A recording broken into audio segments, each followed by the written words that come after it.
नमो भगवते वासुदेवाय. तर आपण श्रीमद भागवत महापुराण पाहत आहोत आणि त्यातील हा आपला 10वा स्कंद. 10व्या स्कंदातील अध्याय 51व्या अध्यायामध्ये आपण कालयवनाचे भस्म व मुचुकुंदाची कथा पाहणार आहोत. श्री सुख म्हणतात, श्रीकृष्ण मथुरा नगरीच्या मुख्य दरवाजातून उगवणाऱ्या चंद्राप्रमाणे बाहेर पडले. त्यांचे श्यामल शरीर अत्यंत देखणे होते. त्यांनी रेशमी पितांबर परिधान केला होता. त्यांच्या वक्षस्थळावर श्रीवत्स चिन्ह शोभून दिसत होते. गळ्यात कौस्तुभमणी झगमगत होता. लांब व पिळदार असे चार हात होते. ताज्या कमलाप्रमाणे तांबूस नेत्र होते. नित्य आनंद ओसंडून वाहणारे सुंदर गालांनी युक्त चमकणारी मकराकृती कुंडले असलेले त्यांचे सुंदर मुखकमल पवित्र हास्याने शोभत होते. त्यांना पाहून कालयवनाचाही निश्चय झाला की हाच पुरुष वासुदेव होय. कारण नारदांनी जी लक्षणं सांगितली होती, वक्षस्थळावर श्रीवत्साचे चिन्ह, 4 भुजा, कमलपुष्पाप्रमाणे नेत्र, गळ्यात वनमाला आणि अपार सौंदर्य, हे सर्व याच्याशी जुळणारे आहे. म्हणून हा दुसरा कोणी असू शकत नाही. यावेळी हा कोणतेही शस्त्र हातात न घेता पायीच निघाला आहे. तेव्हा आपण सुद्धा याच्याशी शस्त्राविनाच लढावे असा निश्चय करून कालयवन श्रीकृष्णांच्या दिशेने धावत सुटला. त्यावेळी ते तोंड फिरवून रणभूमीवरून पळून जाऊ लागले आणि त्या योग्यांनाही दुर्लभ अशा प्रभूंना पकडण्यासाठी कालयवन त्यांच्या मागे मागे धावू लागले. पावलोपावली स्वतः हातात सापडल्याचे भासवीत भगवान त्या यवन राजाला पुष्कळ लांब एका पर्वताच्या गुहेत घेऊन गेले.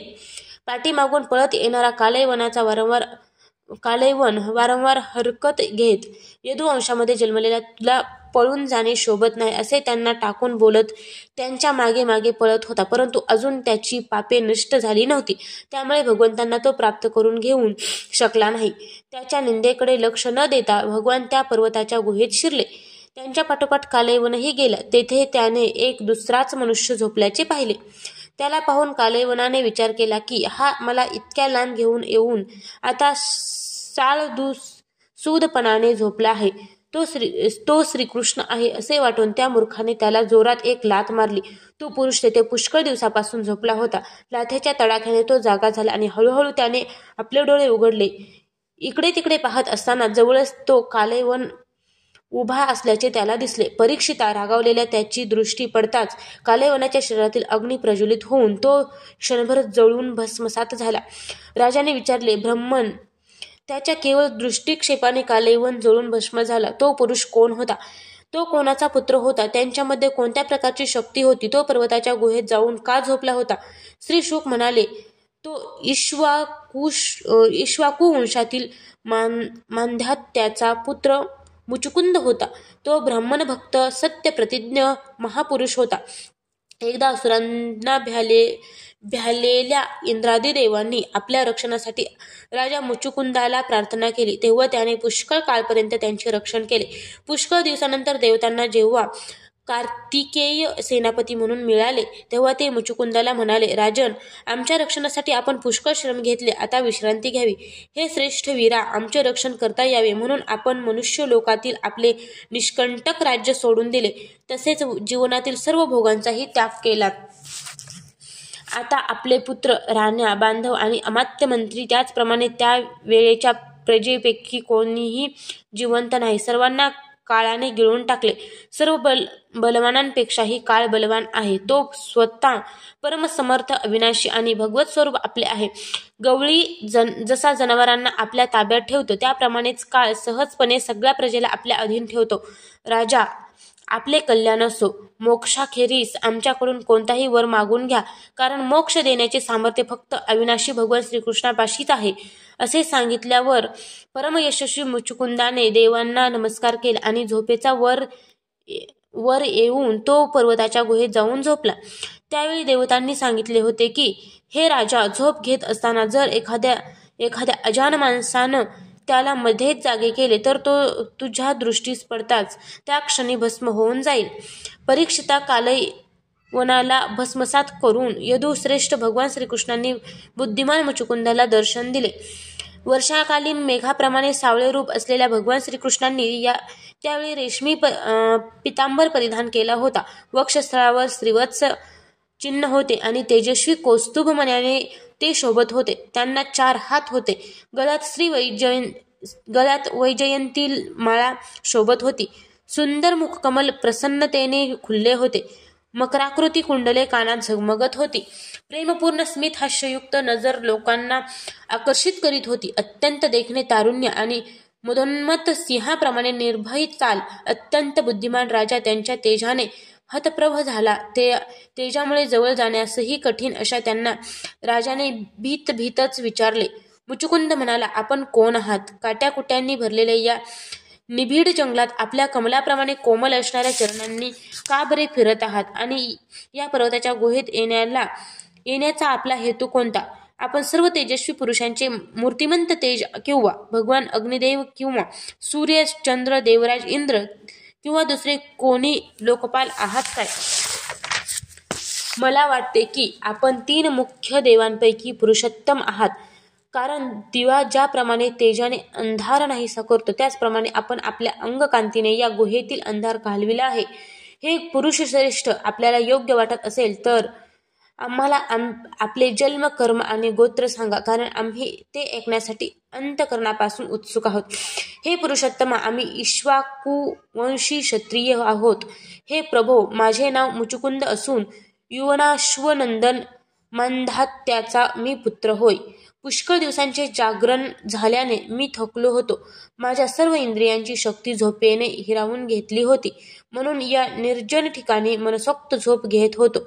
आताच मला कोणीतरी उठविले. खात्रीने त्याच्या पापानेच त्याला जाळून टाकले. त्यानंतर शत्रूंचा नाश करणाऱ्या परमसुंदर अशा आपण मला दर्शन दिलेत. हे महाभाग, सर्व प्राण्यांना आपण आदरणीय आहात. आपण असह्य तेजाने माझी शक्ती क्षीण झाली आहे. मी आपल्याला फार वेळ पाहू शकत नाही. राजा मुचुकुंद असे म्हणाला तेव्हा सर्व प्राण्यांचे जीवनदाते भगवान हसत मेघध्वनीप्रमाणे गंभीर वाणीने त्यांना म्हणाले. श्री भगवान म्हणाले, मुचुकुंदा, माझे जन्म, कर्मे आणि नामे हजारो आहेत. ती अनंत असल्याने मीही त्यांची गणती करू शकत नाही. एकदा पुरुष आपल्या अनेक जन्मांमध्ये पृथ्वीवरील धुळीचे कण मोजू शकेल, परंतु माझे जन्म, गुण, कर्मे आणि नामे यांची कधीच गणती करू शकणार नाही. हे राजा, श्रेष्ठ ऋषी सुद्धा माझ्या 3 कालातील जन्म आणि कर्मांचे वर्णन करीत असतात, परंतु त्यांना त्यांचा अंत लागत नाही. असे असूनही राजा, मी आपला वर्तमान जन्म, कर्मे आणि नामे तुला सांगतो. 1. धर्मांचे रक्षण आणि पृथ्वीला भारभूत असलेल्या असुरांचा संहार करण्यासाठी पूर्वी ब्रह्मदेवांनी मला प्रार्थना केली होती. त्यानुसार मी यदुवंशामध्ये वासुदेवांच्या घरी अवतार ग्रहण केला आहे. मी वासुदेवांचा पुत्र असल्यामुळे लोक मला वासुदेव म्हणतात. आतापर्यंत मी कंसाच्या रूपाने जन्म घेतलेल्या कालनेमी, प्रलंब इत्यादी साधुद्रोही असुरांचा संहार केला आहे. राजन, आणि हा कालैवन तुझी तीक्ष्ण दृष्टी पडताच भस्म झाला. तोच मी तुझ्यावर कृपा करण्यासाठी या गुहेत आलो आहे. तू भक्तवत्सल अशा माझी यापूर्वी फार आराधना केली आहेस, म्हणून हे राजर्षे, वर माग. तुझ्या सर्व इच्छा मी पूर्ण करीन. जो पुरुष मला शरण येतो त्याला पुन्हा शोक करावा लागत नाही. श्री शुक म्हणतात, भगवान श्रीकृष्ण जेव्हा असे म्हणाले तेव्हा गर्गाच्या वाणीचे राजा मुचुकुंदाला स्मरण झाले आणि ते भगवान नारायण आहेत हे जाणून अतिशय आनंदाने त्यांनी भगवंताच्या चरणांना प्रणाम केला आणि स्तुती केली. मुचुकुंद म्हणाला, हे प्रभो, जगातील सर्व प्राणी आपल्या मायेने अत्यंत मोहित होऊन राहिले आहेत. ते आपल्याला न भजल्याने अनर्थ होतो हे जाणूनही आपले भजन करीत नाही. ते सर्व सुखासाठी सर्व दुःखाचे मूळ असलेल्या घरादारात आसक्त होतात. अशा तऱ्हेने स्त्रिया आणि पुरुष परमार्थाला मुक्तात. हे पुण्यशील प्रभो, या कर्मभूमीत दुर्लभ असा निर्दोष मनुष्य जन्म कसाबसा अनायासे मिळूनही दुर्बुद्धी मनुष्य पशुप्रमाणे संसाररूप अंधाऱ्या विहिरीत पडून राहतो आणि भगवंताच्या चरणकमलांची उपासना करीत नाही. हे भगवान, मी राजा होतो. राज्यलक्ष्मीच्या गर्वाने उन्मत्त झालेल्या या शरीरालाच आत्मा मानणाऱ्या मी आणि पुत्र, पत्नी, खजिना तसेच पृथ्वीच्या लोभामध्येच गुंतलेल्या व त्याचीच अखंड चिंता करणाऱ्या माझ्या जीवनाचा हा अमूल्य समय अगदीच व्यर्थ गेला. मातीचा घडा किंवा भिंतीप्रमाणे असलेले हे शरीर, त्यालाच मी राजा समजलो होतो. अशा प्रकारे मंदाध होऊन मी आपली पर्वा न करता रथ, हत्ती, घोडे, पायदळ आणि सेनापती यांना बरोबर घेऊन या पृथ्वीवर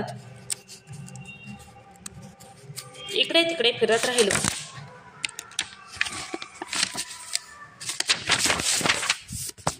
निरनिराळ्या कामांच्या चिंतेत पडून बेसावध असलेल्या विषयासक्त लोभी माणसाला नित्य सावध असणारे कालरूप आपण अचानक पकडता. जसा भुकीने व्याकुळ झालेला साप जीभ हलवीत बेसावध उंदराला पकडतो, जे आधी सोन्याच्या रथावर किंवा मोठमोठ्या हत्तीवर बसून जात असे आणि स्वतःला राजा म्हणवीत असे, तेच शरीर नंतर आपल्या अटळ काळामुळे विष्ठा, किडे किंवा राखेचा ढीग बनते. हे प्रभो, ज्याने सर्व दिशांवर विजय प्राप्त केला आहे आणि ज्यांच्याशी लढणारा जगात कोणीही राहिला नाही, जो श्रेष्ठ ही सिंहासनावर बसतो आणि बरोबरीचे राजे ज्यांच्या चरणावर नम्र होतात, तोच पुरुष जेव्हा स्त्रियांकडे विषय सुख भोगण्यासाठी जातो, तेव्हा तो त्यांच्या हातचे खेळणे बनतो. एखादा मनुष्य विषय भोगांचा त्याग करून पुन्हा आपण सम्राट व्हावे या इच्छेने दानादी पुण्य, तपश्चर्या किंवा सत्कर्मे करतो, परंतु ज्याची तृष्णा वाढलेली असते तो कधीच सुखी होऊ शकत नाही. हे भगवंता, जन्ममृत्यूरूप संसाराच्या चक्रात भटकणाऱ्या जीवांची त्या चक्रातून बाहेर पडण्याची जेव्हा वेळ येते तेव्हा त्याला सत्संग प्राप्त होतो आणि जेव्हा सत्संग प्राप्त होतो त्याचवेळी संतांचे आश्रय. हे भगवंता, जन्ममृत्यू रूप संसाराच्या चक्रात भटकणाऱ्या जीवाची त्या चक्रातून बाहेर पडण्याची जेव्हा वेळ येते तेव्हा त्याला सत्संग प्राप्त होतो आणि जेव्हा सत्संग प्राप्त होतो त्यावेळी संतांचे आश्रय कारणरूप जगताचे एकमात्र स्वामी असलेल्या आपल्या ठिकाणी जीवांची बुद्धी स्थिर होते. भगवान, मी तर असे समजतो की आपण माझ्यावर कृपेचा वर्षाव केला आहे, कारण अनायासेच माझे राज्याचे बंधन तुटले. सज्जन चक्रवर्ती राजे सुद्धा मनात एकांतात तप साधन करण्याच्या उद्देशाने जाऊ इच्छितात, तेव्हा तेही याच अनुग्रहाची प्रार्थना करतात. हे प्रभो, आपल्या चरणांच्या सेवे व्यतिरिक्त दुसरा कोणताही वर मला नको, कारण अनासक्त लोक सुद्धा फक्त त्याचीच प्रार्थना करीत असतात. हे भगवान, मोक्ष देणारा आपली आराधना करून कोणता शहाणा मनुष्य आपल्याला बंधनाच्या संसारातील विषयावर वर मागेल बरे. म्हणून हे प्रभो, सत्वगुण, रजोगुण आणि तमोगुण यांच्याशी संबंध ठेवणाऱ्या सर्व कामना सोडून मी फक्त मायेशी किंचितही संबंध नसलेल्या गुणातील अद्वितीय चित स्वरूप परमपुरुष अशा आपणास शरण आलो आहे. भगवान, अनादी काळापासून मी या जगात आपल्या कर्मफलांच्या भोगाने त्रस्त झालो आहे. पुन्हा त्यांच्या वासनांनी तप्त झालो आहे.